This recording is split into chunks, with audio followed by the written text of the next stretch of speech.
Rangers announced new deal at Ibrox and massive boost for club. Rangers told obstacle for Hamza Igan to make millions, transfer fee tipped to treble.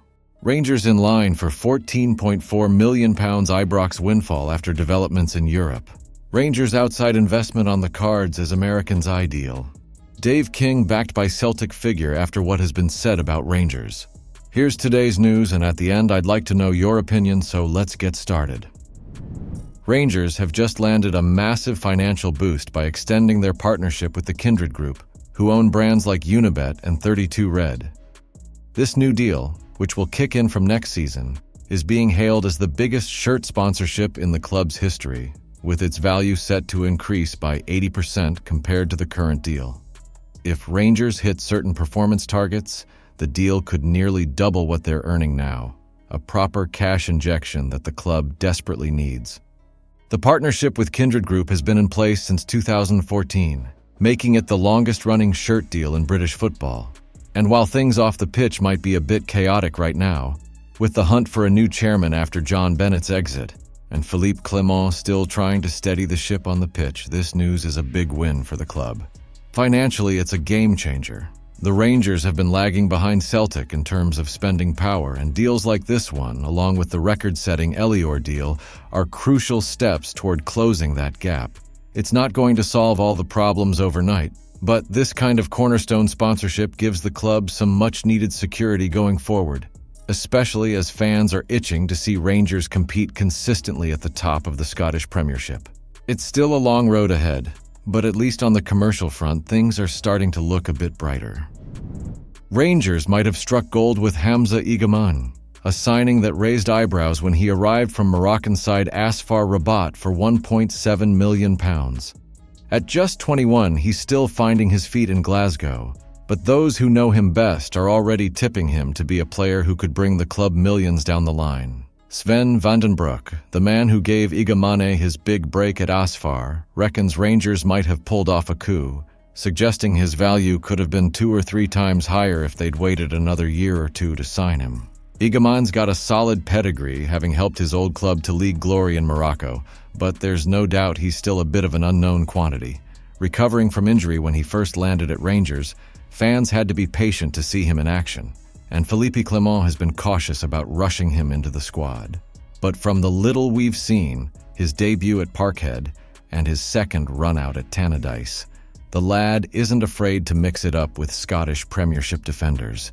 He's already showing he's got the physicality to handle this league, and if he starts finding the back of the net, his value could skyrocket. Vandenbroek mentioned that the only real challenge for Igan might be the language barrier, as he's still picking up English. But on the pitch, he's got all the tools to be a success. This is exactly the kind of signing Rangers need for their player trading model.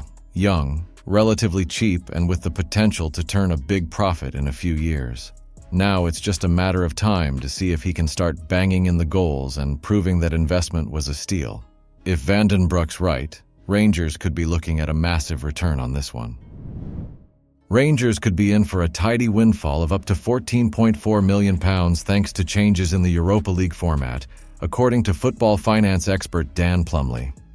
While it's not the same kind of riches you'd see in the Champions League, that's still a hefty sum that could make a real difference at Rangers.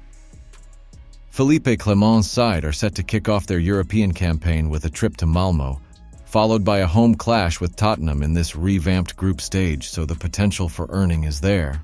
Plumley broke it down, explaining that Rangers are looking at a base of £14.4 million in prize money, with the possibility of stretching that up to £16.9 million if they can rack up some wins and perform well on the pitch. The more wins, the more bonuses, and of course there's extra revenue to come from ticket sales at home games as well. While it's nowhere near the financial boost of Champions League football, which we all know Rangers would much rather have, it's still a solid chunk of change that could help Clement strengthen the squad and keep things moving forward, both on and off the field. The clubs had to sell players to fund transfers in recent windows, so this Europa League money could give them a bit more flexibility when it comes to recruitment. Of course, this won't close the financial gap to Celtic, but it's still something that will benefit the club in the long run, especially if they can progress through the group stage and into the knockouts. Every bit helps, especially with the way Rangers are trying to rebuild under Clement. It looks like Rangers might be catching the eye of American investors as the club finds itself in need of fresh leadership after John Bennett's sudden resignation. Keith Jackson has mentioned that there are groups of potential investors, particularly from the US, who are monitoring European football, and Rangers could be a prime target. These investors are constantly on the lookout for clubs that can offer them access to the Champions League or top-tier European football, and Rangers are seen as a ready-made option for that kind of opportunity. The timing is crucial, as Rangers are not only searching for a new chairman but also dealing with the fallout from a less-than-ideal start to the 2024-25 season. Bennett stepping down added to the instability, and while Dave King's name has been thrown around for a potential return to the hot seat, fans are divided on whether that would be a good move. King's previous tenure at Rangers had its ups and downs, and not everyone's convinced he's the man to steer the ship again. The fact that Rangers are one of the top 2 clubs in Scotland makes them an attractive proposition for outside investors, particularly because of the consistent European competition they qualify for.